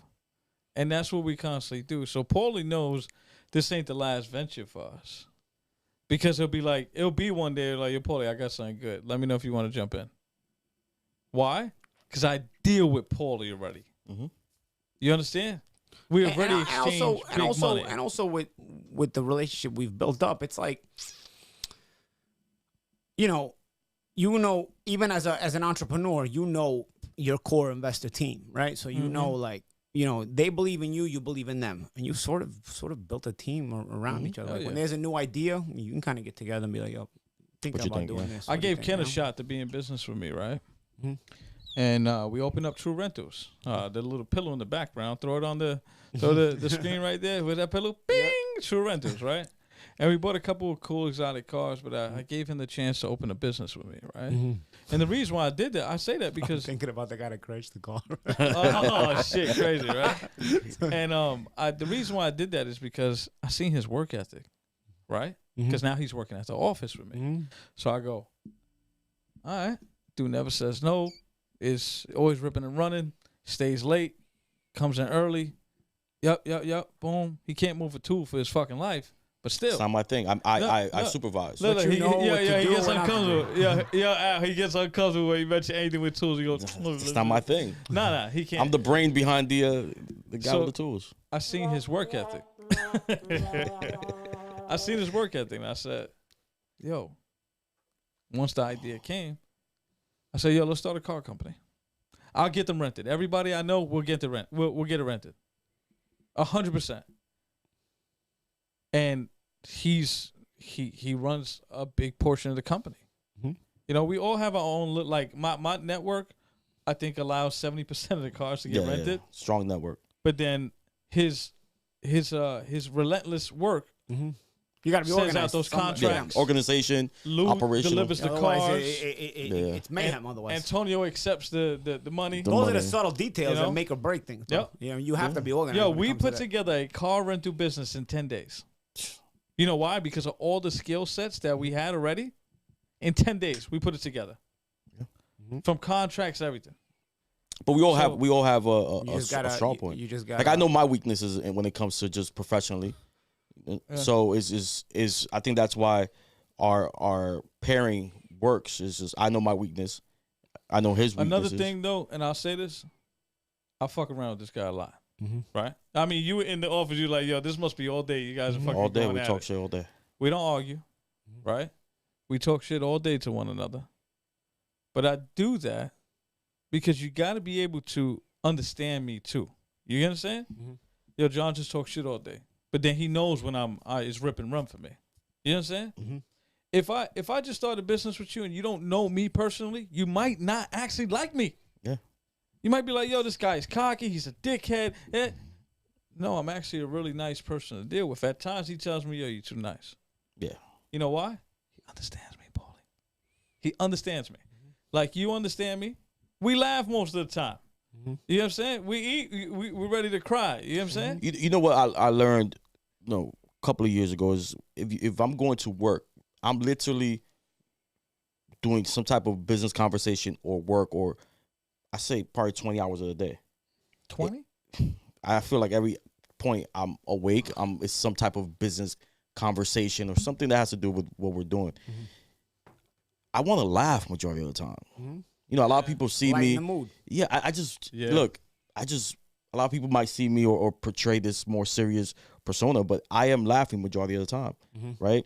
And one thing is with us is just we're really just trying to help. We're really trying to share information. We really just want everyone around us to grow. But that comes with work ethic, and I tell John all the time, like, he provides opportunity, right? Mm-hmm. John does. I don't really think John has leeches, and the But conversation you comes have up. to be able to take advantage of opportunity. But I'm- Paulie said it earlier. Paulie said if he doesn't give you money, he shows you how to get it, right? get it. And that's what I do with everybody. You know, people be swearing that I'm handing out like millions of dollars, Paulie. Nah, the company brings in that because they know how to bring in the money. You seen the numbers back there. 7 figures, right? I didn't bring in $1 of that, Paulie. I showed them how to bring in 7 figures. Well, that's the key element. Once you have the idea, you strategize, you execute it, you start to execute so well that then you have to bring on a team to continue to execute because the growth gets And to that point, and that's the where team, big conglomerates, that's how big conglomerates are created. They all start somewhere with small ideas, you know? Yeah. the team that's being built around us is one is organically, and two is based on, people taking advantage of opportunity, because that's what he's providing. Because, bro, let's face it, the tax business can be successful. People will always have to pay taxes, but it's not like there aren't other tax companies There's a million that don't tax- succeed. You need some super. I mean, especially me having invested and having seen this now with you guys. You need some super organizational skills, bro. Like everything has to be very, very organized to run a company like this. And you can see the companies, the people that try to open up companies like this, and How many don't companies have the same kind of success because they aren't as so. What's the word I'm looking for? Not just disciplined, but not methodical. What's a Mythology? No, they're. Oh man, we're looking for the word. They're basically like they're. Oh, I can't think of the word right now, man. I feel like an idiot right No, now. it's okay. But they're so Systems of operation? No. It's not systems of operation. But anyway, it's meticulous. Meticulous. there you meticulous. go. Word of the day. Meticulous finally came to me. But they're not so they're not as meticulous as they need to be, because being meticulous is almost like an obsession. It's an erotic characteristic. It is. But it can only happen if you have what I said at the beginning of the conversation, enthusiasm and passion for what you're doing. Otherwise, there's no way you're going to be meticulous as you need to be in a company that needs this kind of meticulousness. Because you have to like it. Because if you don't like it, it just drives you crazy. You want to take breaks and get away from it. And if you don't, and you do that, you're not going to be able to build a company like this. And companies that have become even bigger, like H&R Block and all those other stuff. Companies that we are targeting. To get to the H&R Block levels, right? That meticulousness that you fucking need, right? Still has to have a purpose behind it. So you ready? I think it was about 2 months ago, I held a Zoom meeting with my support. And I said, guys, understand what I need. I need data, all right? So I need this number plus that number and that number. I don't care if it's from 3 years ago. I need to compare all the years so I could give an answer in 2 seconds. You know why? Because when I go sit for the $2 billion sale, I want to go, here's the numbers from 2017, 2018, 2020. In 6 fucking seconds, I want to be able to show you all the numbers over 6 years. You know what that means? They're going to go, this guy got his shit together. I sat down with a billionaire banker from my contract, and he goes, John, you got all your shit laid out, John. Enough said. We got this all done. I'm gonna get this move for you. All the numbers are there. I already see this. Bro, I did that in 8 minutes. But motherfucker, it was 3 fucking years of nonstop meticulousness to give fucking 8 minutes to secure unlimited funding. Because I've seen the way you work in a boardroom when you're meeting with possible investors or possible partnerships. You think I'm gonna look situations. stupid and try to answer a question? Nah, This guy, fuck take that. it from me, I've been in the room with big people, big deal people. He got all the answers. All the answers. I mean, every question, the answer's there. Every question, the answer's there, and he's got the documentation for it and everything. I mean, again, it's this kind of preparedness that made me double down on the fact that I knew I invested in. If the strategy if the foundation is that strong and his strategy is that put together, yeah, you can't question it. You either just not interested in the investment, it's not your thing, or that's it's it. not your thing, but it's not based on the fact of he's not prepared. He's ill prepared. No, that's absolutely out of not. it. As a matter of fact, like I said, these meetings have been with people smarter than me. Smarter than a lot of people that I may have come across in my life. Asking questions that I may not have thought of, but then they registered in my mind like, It's a reason for it. Like I'm sitting down with intelligent people, and John is like going head to head, and I'm like, yo, man, and he's got all the answers documented. There's only one. I've seen this a couple of times, There's only one difference with those meetings and me in there. Like this is his game. You're talking about his company. Yeah. This is he's ready. He's ready to lay it out for you, man. You're not gonna trip him up anywhere when it comes to that. So the difference is when I get in those rooms, because I'll get in a room with people who make less than me to encourage them to make just as much, if not more than me. But when I get in those rooms with people who make more than me, understand the only difference between me and you. You started before. It's time. Is that you have more money than me right now, motherfucker. You know why? Because I'm going to make sure that when I'm in there, you fucking respect me and you want to work with me. Mm-hmm. Yeah. And if you're not ready to work with me, that's a different story. Yeah. But I'm going to leave it that you gave me the opportunity to sit in front of somebody who makes 100 to 200 mil. Earn your respect. No problem. I'm going to earn my respect. And you know what happens after that? Once I actually make the 100 mil, they ain't questioning shit. You know why? But relationships are built work. that way, though. Yeah. You know what I mean? Relationships are built that way. Yep. Sometimes you don't even end up doing business with a person, but you stick out in their mind. Yeah. Okay. So You know what? You know what? You know what? This guy's a smart, intelligent person. It's a phrase that we say often, just running around the halls in our compound here, and it's like, I always say, don't let us in the room, and it's to me, it's saying, it's like kind of a reminder, like, John, don't let us in the room. It's kind of like we would never let an opportunity, slip by. You give me the opportunity to walk into a room, I'm not dropping the ball. It's like you see it, you see it in the eyes, you see like that hunger. It's kind of for the pressure. It's kind of like that fighter mentality of I'm not going to fail. Yeah. Right. I mean, when I was in this opportunity, when I was in the dressing room for big fights, especially when I first started getting into big fights, the nerves are there, the anxiety's there, and you just get here. And I would remind myself, bro, all my life I've dreamed of these moments. But now I'm here. I'm not.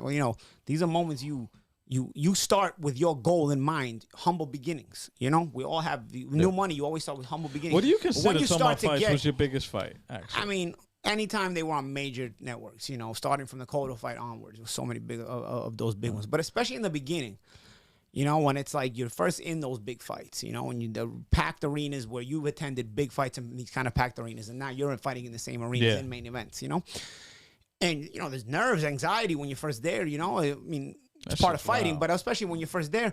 But we all have humble beginnings when we start this, all of us, you guys too, and it's like, now for you guys, that big fight is the big board meeting with the head of a big conglomerate, whatever.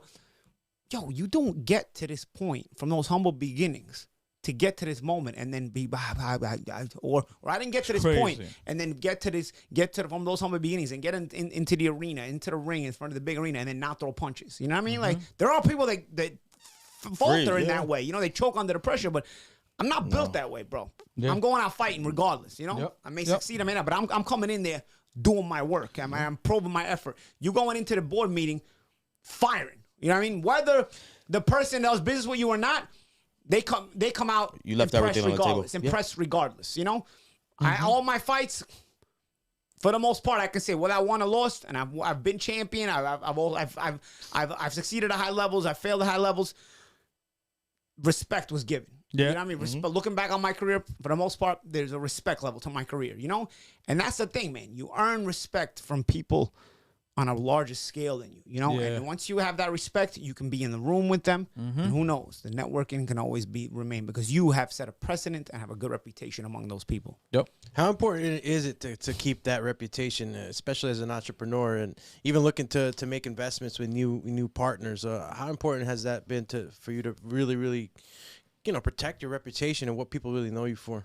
I mean, for me, it's important in both ways. Listen, if people that have invested in me don't lose money, you know what I mean? With the exception of the person that I told you guys, but even that, he chose that, himself. You know what I mean? And which is why it gave me a certain appreciation to want to do it for other people as well. But then there's some people, deserved people. Remember that he saw something in me that deserved it, and I worked hard at it. Nonetheless, even when I'm giving money for investments, like, I've made good ones, I've made bad ones, you learn each time, and even with the bad ones, just seeing what went wrong. It wasn't so much, most of the time, I tell you, it wasn't so much the idea. It was the execution for sure, Even the strategy may have been good a lot of times. No character, bro. Invest in people with character, bro. Yeah. No character, bro. No character. The worst investment I ever made was this company in Italy. They were tech guys. I think I told you this one. They were tech guys. I wanted to know this. I just wasn't going to ask. No, I remember he told me this. These tech guys. And there was internet being built in platforms all over towns in Europe, and these companies had this idea, free internet everywhere, and it was going to be they were going to get money from the governments, local governments, to do that, and they had already spoken to people in Africa and Europe. I mean, and I was like, to me, I'm like, and again, I'm a little younger, but I'm old enough where I'm kind of making good investments, and then now I have also made some bad ones, but I'm like, man, this is kind of cool, like, because the internet is going to be part of the future, mine. I'm like, you know what, man, this is crazy. This is really good. And they were like, yeah, we just need the capital injection. And even before we got to that point, they were first talking to me. They first approached my father in Italy, because I don't live in Italy, but my father still lives in Italy. They first approached my father. My father was like, hey, listen, these guys want to talk to you. And they kind of talked to me on the phone, but I was like, I don't know enough about this. I'm going to go away. I lived in Los Angeles at the time. They're like, I don't know enough about this, whatever. Yo, these guys took a plane from Italy to LA to come see me. And just goes to show you, there's different levels that you need to see. For me, they got me with that, which is why I'm saying, just because you see a certain amount of effort doesn't mean this show's capabilities. There has to be a lot involved. Some people fly around the world for ass. I saw a flight from Italy, from Sicily to Los Angeles. I said, man, these guys really believe in their product. Like, they're willing to go on their dime, come here. And I convinced myself this way. I said to myself, I see a little bit of myself in these people. I said, like, they believe so much in themselves that they would just want somebody to believe in them. And like, I needed that when I was young. I needed that somebody just believe in me. And if I didn't find that, I don't know if I would have, been able to achieve what I achieved. Like, you always need a little bit of help. Yeah. And I'm like, man, it's like, I kind of like this idea. I asked a few questions. I don't know everything I needed to ask, but these guys seem to have all the answers. And I gave them money. It was 150,000 euros, which at the time was worth $225,000. The euro was very strong at the time. I gave that investment. It was what? $225,000.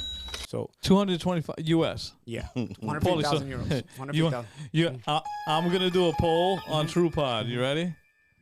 I would fly. This is over. This is over a decade. Fly. This is over this decade and a half, bro. Imagine if you put a post right now and say, hey, I'm in LA. I'm going to give you $225,000. But they didn't know I was. They didn't know that's the thing. They were just trying to check this out. Hey, look. Do you know how many people will fucking fly from New York to LA? But they in the had hobby? already been on me, hanging on me, you know, Yeah, all of yeah, my fault. yeah. So I'm thinking like, yo, these Damn, people really, 225. Oh. these people are really, really motivated. Were you one of many investors, or was that? Are you? They told me they had put in some money, invested their own money, but they were looking for a large injection of capital where this could really blow up, you know. Okay.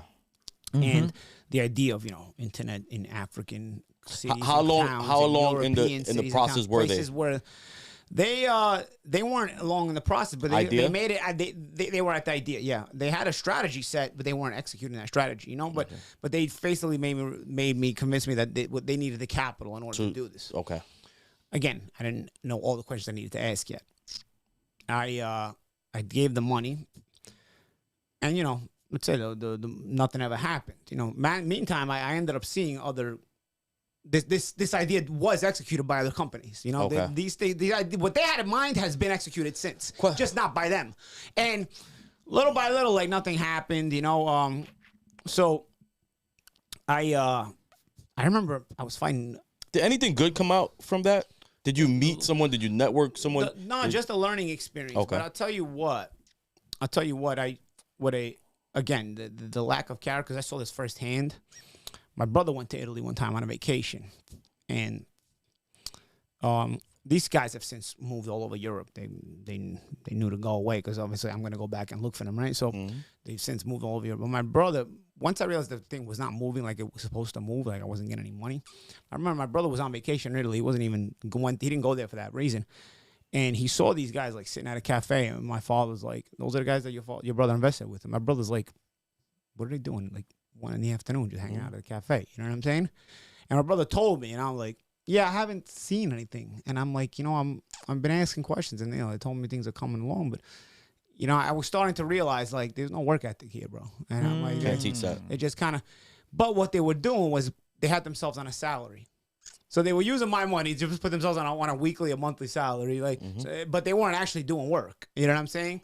They weren't actually executing anything, or at least not working the way they needed to. You know, and actually the investment broke apart. You know, again, these are your new money, your learning experiences. Some are good, some are bad. Some of my investments did turn out good too, but that was probably the worst one because I saw even somebody that can be very convincing.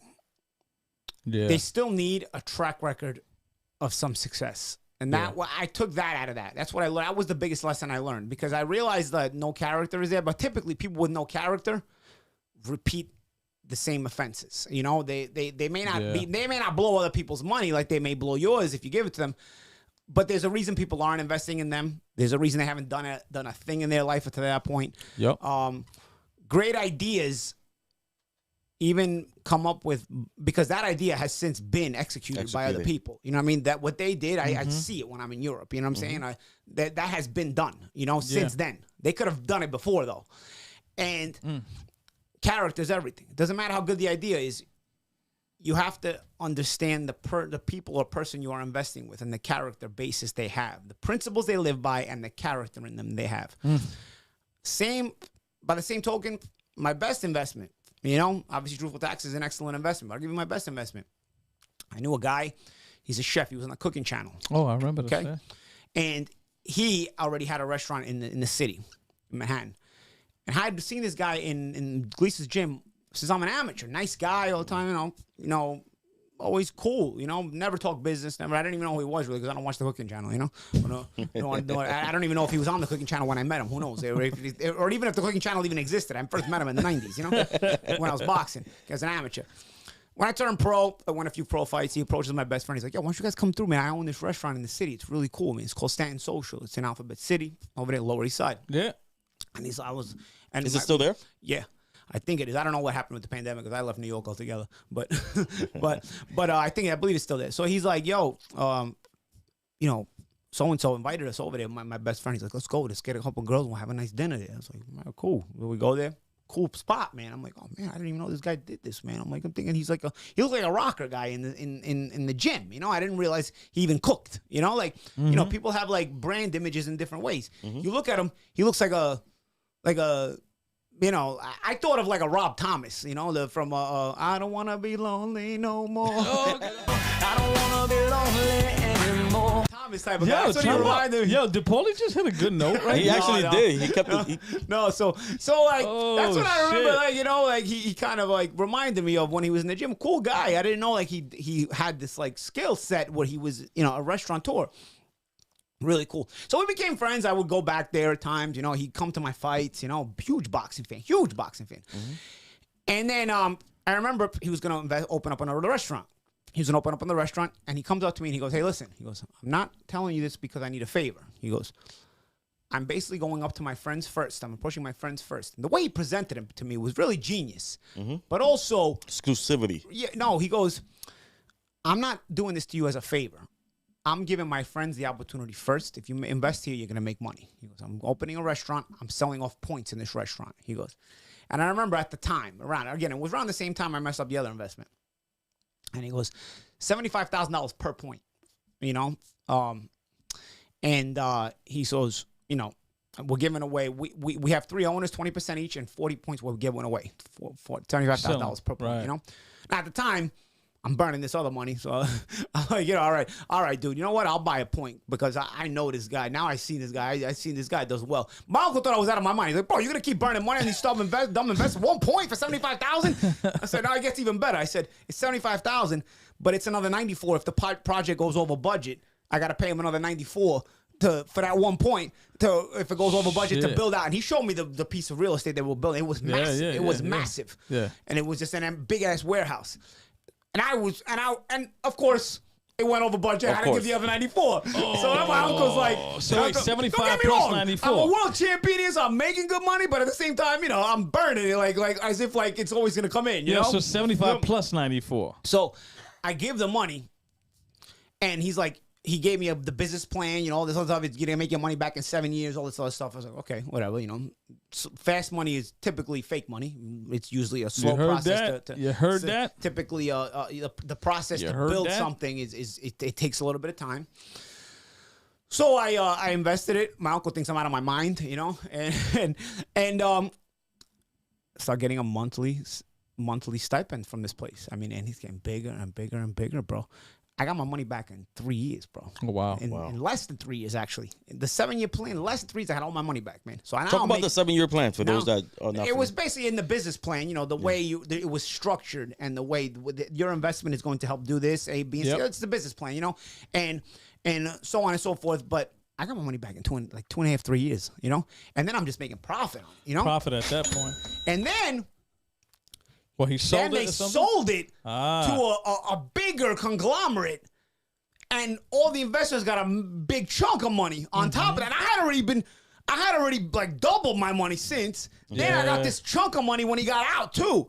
So I was like, yo, this is sick, bro. Like, you know what? You know, it's crazy. You know. So again, the best and worst investment. The bottom line that I took out of that was invest with winners. Ideas. Understandable. You want to believe in the idea, but more so than the idea. The idea obviously has to be good, but more so, the most important thing, if you're gonna invest with winners, people that know how to win, people that breathe success. You know what I mean? I made a killing with this guy, bro. The restaurant was Beauty and Essex. It was in Manhattan. I love Beauty and Essex. I don't know if it closed down in. It's still there in Manhattan. I don't know what it did with COVID. Yeah. He's since opened one up in Vegas. I don't know, but they sold it off to the Madison Square Garden Group. Okay. You know. Yeah, I think they were the Towel Group or something. They sold it off to Madison Square. I don't know. It's bigger people that I can. There, right? No, but I drank so much champagne. I drank so much champagne at Beauty and Essex. So you know. It was cool to experience it, but you know, good investment. And I obviously, in between all these guys, there's been other good investments and bad investments in those years. But nonetheless, the bottom line is I give you my best and worst one because it basically the bottom line it taught me invest with winners first. You know what I mean? First and foremost, make sure you're with a winner. If you had to, obviously, there's a bunch of 9 to 5 people listening. Where they make slow money. They can't afford to lose the hits like I did. You know what I mean? At that time, I'm making big chunks of money. When I'm fighting, and I'm getting paid very well. So I can just rebound the hit that I took. Still sucks, but people with the 9 to 5, they gotta be even smarter when they're gonna make their investment. Because you got all this information, and we could go on for to build that savings takes you years when you're working a 9 to 5. You know, you 100%, cannot 100%. afford to blow that. No.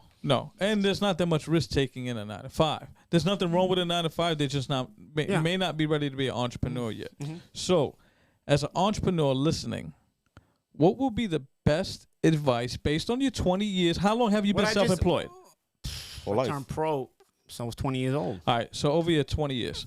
Well, if there's one single piece of advice that you give the entrepreneur listening right now, what would you tell them based on your experiences? Understand that invest with winners. Winners rub off on you. Winners, first and foremost, attract other winners. Winners can decipher losers. They know how to spread them aside. You know what I mean? They breed success, man. You know what I mean? When you're going to either, and if you're the person asking for investment, if you're the entrepreneur needing an investment, set the right precedent. Because I'm telling you, you screw over your investors, especially that first big move you make. I'm telling you, you leave investors complaining, you'll never get investors again. Your reputation will precede you, and that's it.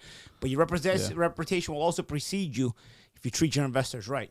You'll build a network, and that network will build a network on top of itself, on top of more networking. People will want to be around you looking for ideas. And my friend who had Beauty and Essex, you know, his network is itself. He opened up Vandal after that. He didn't take any investors because he found a monster investor that just wanted to invest with him, like a monster money guy. And he was like, yo, I want to open up another restaurant with you. When he opened up Vandal, I was like, yo, what's up, bro? You're not going to come to me? He's what like, happened? He's like, bro, I had this big monster guy. I don't even know what happened to me. I don't know if Vandal closed with COVID, though. I think that one is closed. I could be wrong, but I think Vandal, it's closed. bro, I'll be honest with you. I invested in Beauty. I didn't get to invest in Vandal. I thought Vandal's menu was even better than Beauty and Essex, bro. Yes. I loved Vandal, bro. I was at Vandal. It was a great day. But I mean, that's one of the shames of COVID because that place was, oh, man, that was my favorite. Vandal was my favorite. I didn't even invest in it. That was my favorite. Oh, yeah. Beauty and Essex did have the atmosphere. But one thing, piggybacking what you're saying, for those like, you know, even there's so many individuals with $1 million ideas and just don't have the execution part, right? Yeah. The strategy part.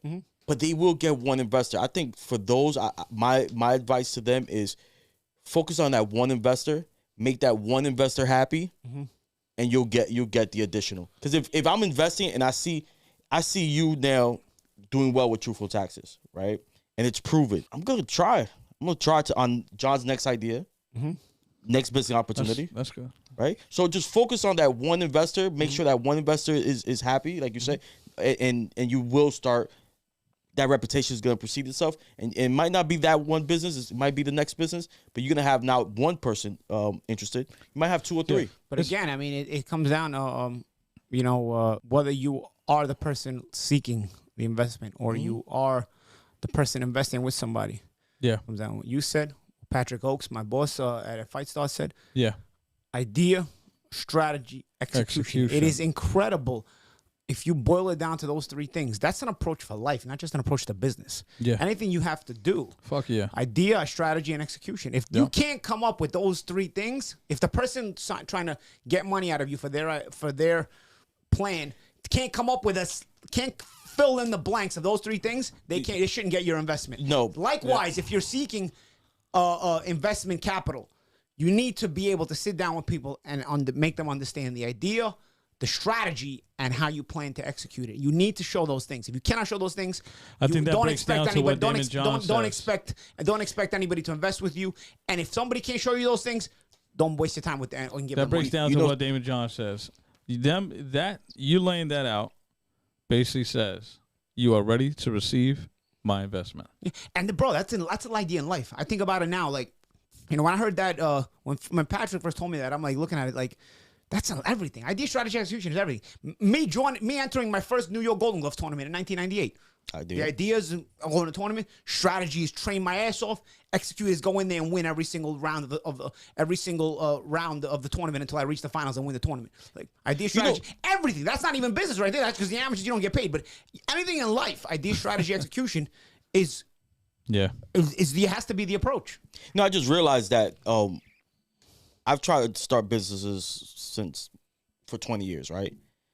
And for those that are sitting now behind their desk, right, those 9 to 5s that are just have the $1 million ideas and are just stuck. They just can't make the next step. You know, it's not wrong to just reach out to someone that might assist with the strategy. Mm-hmm. Oh yeah, right. Mm-hmm. I had plenty of ideas for whatever reason, life or whatever the case may be. I just never got to the strategy part. But I didn't have a problem teaming up with someone that I know and trust, that my ideas or our ideas or my contribution to a strategy combined with the knowledge and the experience, we could create something, right? And I'll tell you what. So there's nothing wrong with, for those, and there's millions of 9 to 5s that just have the ideas, just can't. Look for someone. Contact a mentor. Team up with someone in your crew that might have the business knowledge. Hire someone. If your idea is that grand, invest in hiring someone that can help you with the strategy part and then take it to the next step. So many are getting stuck at the idea and they're just giving up on their dreams. And that's the thing too, which makes me reminds me of something else Patrick Oakes told me. Patrick Oakes, shout out Patrick Oakes from FightStars.tv. He says sometimes you got an idea, but you can't quite strategize it. But the idea is great. Mm-hmm. He goes, doesn't mean you chase it at that moment. Doesn't mean you throw it out either. You compartmentalize it, and you may get back to it later when there's a moment that you're able to strategize and execute it. Sometimes you can only idea strategy and you don't have the execution part. Yeah. He said, he goes, I don't throw them out unless there's no strategy to it. But if I can strategize and I just can't get to it, he goes, I'll compartmentalize it, put it aside, and I'll get back to it later. Sometimes even years later. There's certain businesses that timing is everything. The Truthful Taxes partnership was compartmentalized. Mm-hmm. It was. The first partner was going to be J. Cole's manager. Mm-hmm. But I was not ready with the strategy. I had the idea. Mm-hmm. I had a potential person. I did not have the strategy in order to get to the execution part. I compartmentalized the tax partnership. I put it in a cabin. Mm-hmm. I said, I'm going to revisit it. 3 years later. When you're ready. I revisited it. Rest is history. Yep. Timing is everything. Execution. Yep. Timing is everything because I'm sure by that point, when you picked the idea back up, Paulie was in the picture. Paulie was in the picture. There you go. So you picked up, you had the idea. It wasn't the time. No. Now you have Paulie in the picture. Sometimes that you have everything happens for a reason. And it's important. It's important to understand not to force it when it's not the time. That's you might blow it, and then you might think like, It's also maybe like the internet guys that I invested with that blew it. You know what I mean? Yeah. They may not have. They didn't have the execution part of it down pat. Either for their lack of character or whatever it is. Other people ended up pulling it off though, not them. You know what? Maybe they went for it too soon, or maybe they went for it when they weren't ready for it. You know what I mean? And I was something I had to learn, tough lesson for it with that too. There's different levels of entrepreneurs, right? I like to consider myself like one who's sick, right? I got to make it to the highest part of what I can make it to, right? And it goes back to your people who you had the bad investment with. They probably want to be an entrepreneur, Paulie. But how far they were looking to make it was not how far they could think. Yep. It's how far that they know that they're capable of taking it. Mm-hmm. A lot of those motherfuckers knew that they couldn't take it that far. They were able to get the investment, but they didn't know how far they could take the investment, right? Because they wasn't sick. You have to have not even a passion for this. Obsession. It has to be an obsession mixed with sickness that you go ahead and go, if I had fucking 225,000, do you know what I'll fucking do with it? What? Are you fucking crazy? Not like, I have a great idea and I think it can do this. No. Give me this money and watch me be disrespectful with it. Okay? And watch. Here's the plan. Bang, bang. All I need is your capital for assistance. And the reason why I'm asking you for capital is because I grew up poor, motherfucker. You understand? And I don't have sit-downs like this to get these. So this is why I'm here. But even then, John, your track record already spoke for itself. You know what I mean? Despite growing up poor, you had a successul run with your jobs. You had a bigger mind. You just needed the exit route. You know what I mean? And time. You didn't have you weren't old money. You know what I mean? Yeah. But your brains, your intelligence had already proven that you could succeed. You know, you were battle tested already. Yeah. It was just a matter of now getting people to believe in you. You Yeah. know, and by the time I came around, you had the strategy ready to be executed. So actually, you know, timing is everything. I already had an Kenny said. investor at the time that Paulie came Yeah, in. I remember. Paulie you was my telling me. second investor, but Paulie's investment allowed me to leave my 9-to-5, which allowed me to put that extra time into Truthful Taxes, which brings it to what it is today. You know, Which I'm not as good as math as John is, but it made me. I did realize that he's making this with this amount of time. If he does this amount of time, he's gonna Now be that you able to have do this. now that you have John, and this is important for all young athletes, young coming into new money. Did you see a shift on how your finances and how you approached money once you have someone like John in your corner, which understood taxes and business? Well, you just start to end up in better circles if you know how to act. Again, that's why it's important not to have your nose up in the air. Success allows you to enter the room with more successful people, and you have to. And at that point, you have to know how to behave. You know, even if you're from the hood, you got to understand to behave a certain way when you're in the room with successful people. You know what I mean? Like doesn't mean you change yourself. Doesn't mean you don't go home with your boys and still, when I would go home with my boys in Bensonhurst, I would still, be Paulie from Bensonhurst. But if I had to go into the room with let's tone it down.